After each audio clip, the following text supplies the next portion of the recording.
அனைவருக்கும் வணக்கம். சென்ற வகுப்பில் சங்க இலக்கியங்களுடைய தொடக்க விஷயங்களை பார்த்தோம். தொடக்கத்தில் இருக்கிற அந்த எட்டு தொகை பற்றி பார்த்தோம். ஸோ இந்த கிளாஸில் அதனோட தொடர்ச்சியான 10 பாட்டு பற்றி நம்ம விரிவாக பார்க்குறோம். வாங்க வீடியோக்குள்ள போவோம். ஓகே, ஸோ எட்டு தொகைக்கும் 10 பாட்டுக்கும் அடிப்படையான ஒரு வித்தியாசம் இருக்குது. அது என்ன வித்தியாசம் அப்படின்னா, எட்டு தொகை அப்படிங்கிறது அதனோட பேர்லேயே இருக்குது.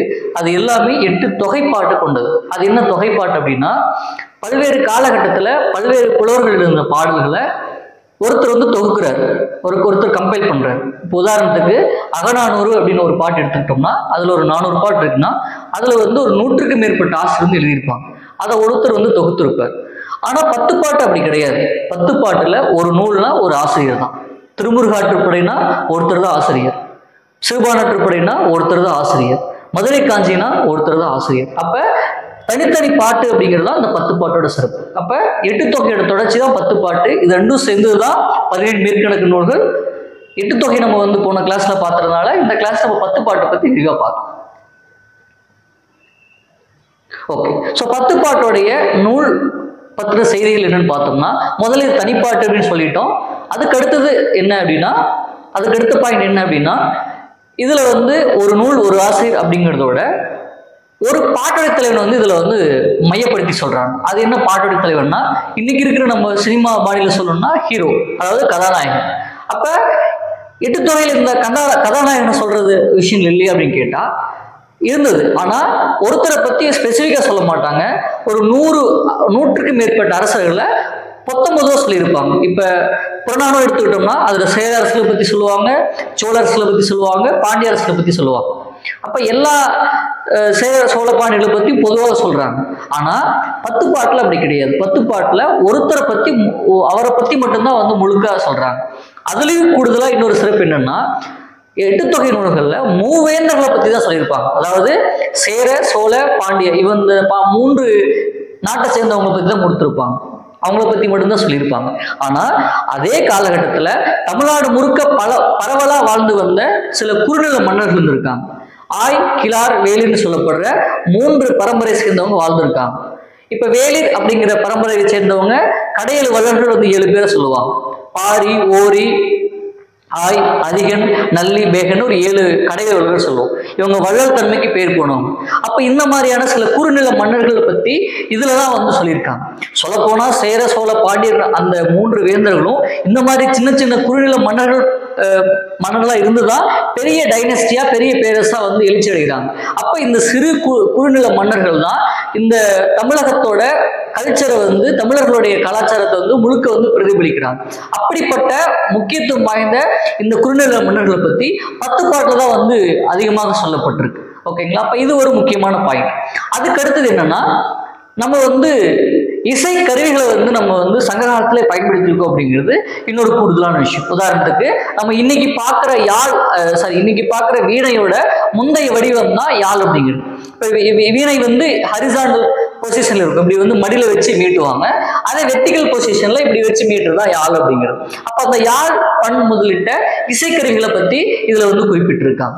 அப்ப அந்த இசைக்கருவிகளை சொல்றப்ப அந்த இசைக்கருவிகளை இசைக்கிற இசை கலைஞர்களை பத்தி குறிப்பிட்டிருக்காங்க. உதாரணத்துக்கு பாட்டு பாடுறவங்களை பாணன்னு சொல்லுவாங்க, நடனம் ஆடுறவங்கள விரலியர்னு சொல்லுவாங்க, கூத்தாடுறவங்கள கூத்தர்ன்னு சொல்லுவாங்க, வேடம் தாங்கி நடிக்கிறவங்கள பொருங்கன்னு சொல்லுவாங்க, பறைக்கருவி இசைக்கிறவங்கள பறையர்னு சொல்லுவாங்க. அப்ப இந்த மாதிரியான இசைக்கலைஞர்களை பத்தி இதுல வெகுவா குறிப்பிட்டிருக்காங்க. ஓகேங்களா? அப்ப இதுதான் 10 பாட்டுடைய சிறப்பம்சங்கள் அப்படிங்கிறது.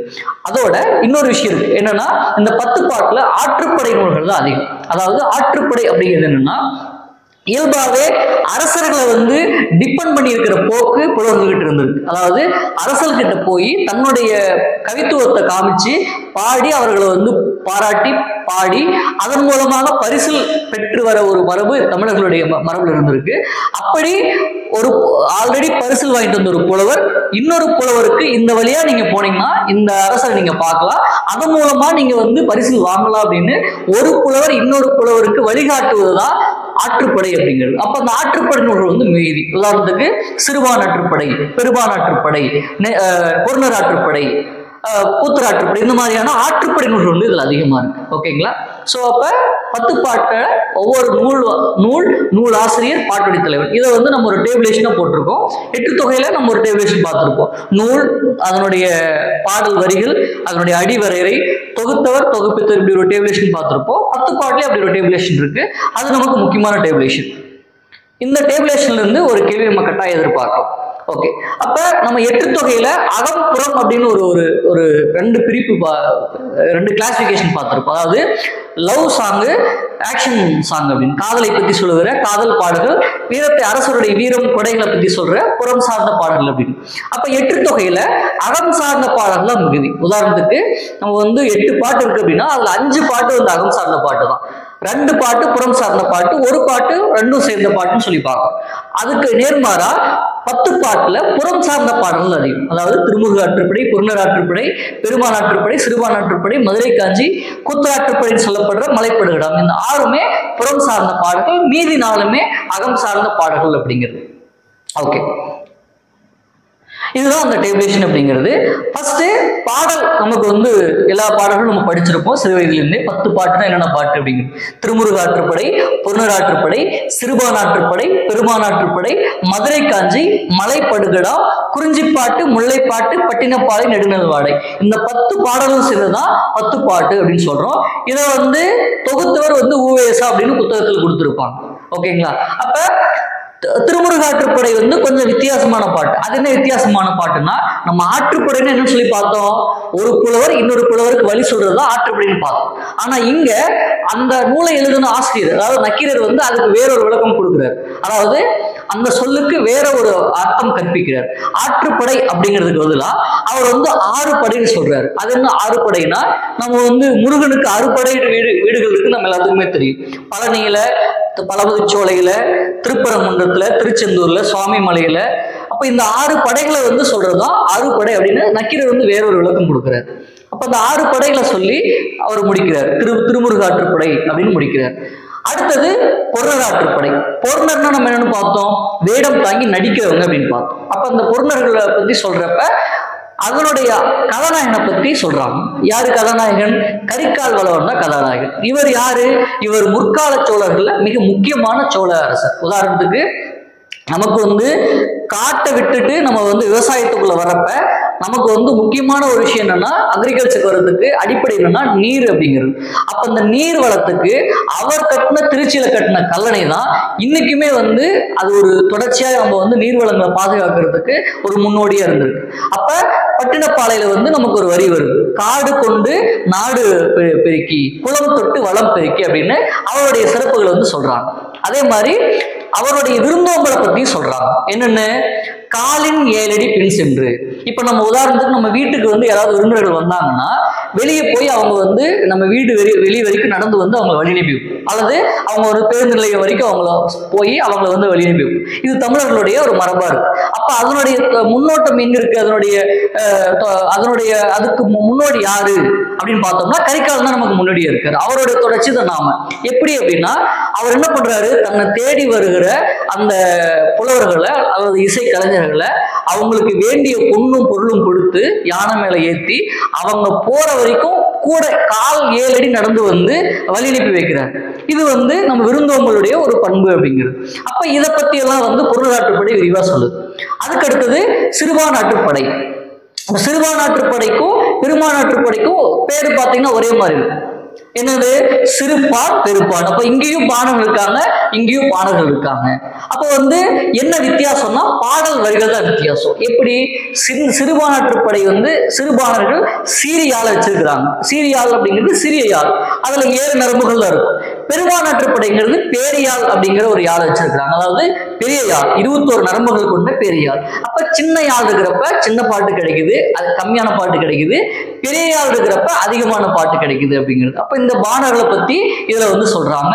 இதுல கூடுதலா சிறுபான் ஆற்றுப்படையில கடையில வளர்களை பத்தி சொல்றாங்க. பாரி, ஓரி, நல்லி, அதிகன், பேகன், ஆய் அப்படிங்கிற 7 கடையில வளர்களை பத்தி சொல்றாங்க. அடுத்தது மதுரை காஞ்சி. மதுரை காஞ்சி பேர்லயே இருக்கு, மதுரையோட சிறப்புகளை சொல்றது அப்படிங்கிறது. அப்ப நம்ம இன்னைக்கு வந்து மதுரைக்கு வந்து இருக்கிற ஒரு சிறப்பு பெயர்கள் நமக்கு மதுரை நிறைய சிறப்பு பெயர்கள் இருக்கு, நம்ம பார்த்திருப்போம். மல்லி நகரம் அப்படிம்பாங்க, தூங்கா நகரம் அப்படிம்பாங்க. அப்ப இந்த தூங்கா நகரம் அப்படிங்கிறதுக்கு ஒரு காரணம் இருக்கு. அது வந்து இரவுல கூட நடக்குது அப்படின்னா அதுக்கு ஒரு காரணம் இருக்கு. என்ன காரணம் அப்படின்னா,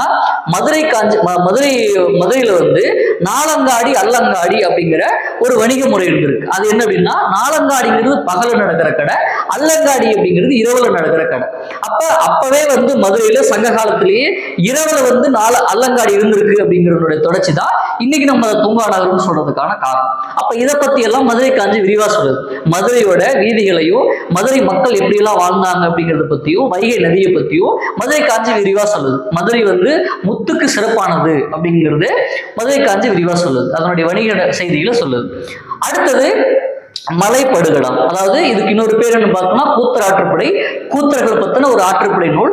ஆனா இதோடைய பேர் என்னன்னா மலைப்படுகடம் அப்படிங்கிறது. அதாவது மலையில வந்து ஒரு யானை கத்துச்சுன்னா அதோட ஒலி எப்படி வந்து ரீச் ஆகுமோ அந்த மாதிரி இதனுடைய பாடல்களுடைய வீச்சு வந்து ரொம்ப அதிகமா இருக்குங்கிறது தான் அவங்க வந்து மலைப்படுகடம் சொல்லி இதை வந்து அழைக்கிறாங்க. அடுத்தது குறிஞ்சிப்பாட்டு. குறிஞ்சிப்பாட்டு அப்படிங்கிறது ஒரு அகம் சார்ந்த பாட்டு.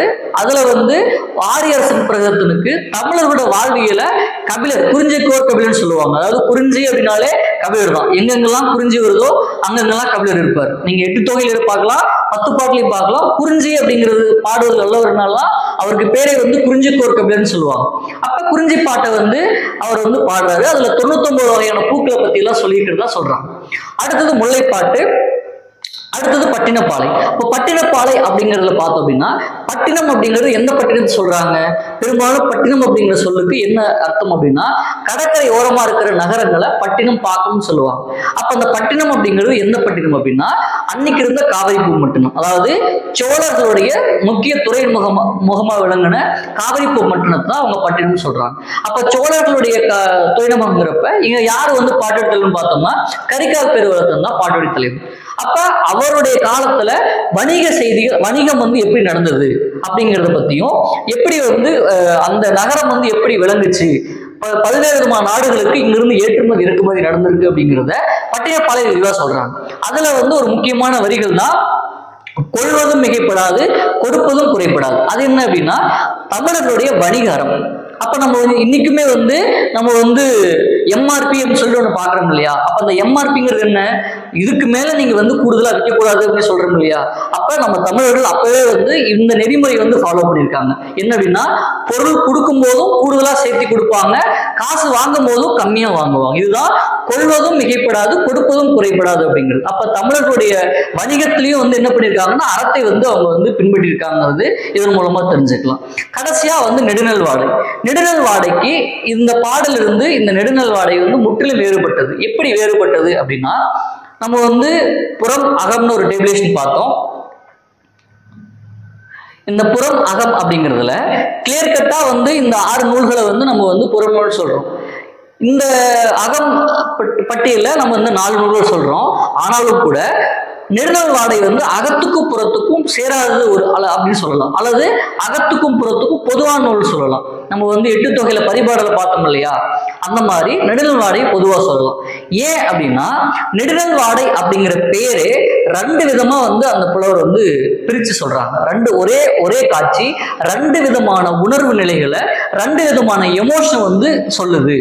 எப்படி அப்படின்னா, ஒரு பக்கம் வந்து அரசர் வந்து போர் பாசையில தங்கி போர் செஞ்சுட்டு இருக்காங்க, அங்க வந்து போர் மும்முரம் நடந்துட்டு இருக்கு. இன்னொரு பக்கம் தலைவன் விட்டுட்டு போன துயரத்துல அந்த அவனை நினைச்சு வந்து வருந்துறாங்க. அவன் இன்னும் வரலையே, வீடு வரலையேன்னு சொல்லி அவனை நினைச்சு வருந்துறாங்க. அப்ப ஒரே காட்சி 2 விதமான உணர்வுகளை கொடுக்குது. அப்ப போர் பாசையில் இருக்கிற தலைவனுக்கு நல் வாசனை கிடைக்குது. அதை வந்து என்ன சொல்றாங்க? நெடு நல்வாடை அப்படிங்கிறாங்க, அதாவது நல்ல வாசனை அப்படிங்கிறாங்க. இந்த பக்கம் நெடுநாள் வாடை அப்படிங்கிறாங்க, அதாவது வாடை அப்படின்னா வருத்தம் சொல்லுவாங்க. அப்ப ரொம்ப நாள் இன்னும் வரலையேங்கிற வருத்தம் தலைவிக்கு, ஜெயிக்க போறமே அப்படிங்கிற சந்தோஷம் தலைவனுக்கு. அப்ப ஒரே காட்சி 2 பேருக்கும் வேறு விதமான உணர்வுகளை கொடுக்குது இல்லையா? அதனால இந்த பாட்டு என்ன சொல்லுவாங்கன்னா தமிழர்களின் இலக்கிய கருவூலம் சொல்லுவாங்க. அப்ப நெடுநல் வாடைங்கிறது 10 பாட்டுல ஒரு ஸ்பெஷலான பாட்டு. ஓகேங்களா? ஸோ 10 பாட்டு அப்படிங்கிறது இதெல்லாம் சேர்ந்தது தான் இதனுடைய நூல் குறிப்பு, இதனுடைய சிறப்பம்சம், இதனுடைய பாட்டுரைத்தரம், இதெல்லாம் சேர்ந்தது தான் 10 பாட்டு. ஓகேங்களா? ஸோ 8 தொகை 10 பாட்டு, இந்த 2 பாட்டு சேர்ந்தது தான் 15 மேற்கணக்கு நூல்கள் அப்படிங்கிறது. இன்னைக்கு வீடியோ முடிஞ்சது. ஸோ அடுத்த கிளாஸ்ல உங்களை நான் மீண்டும் சந்திக்கிறேன். நன்றி.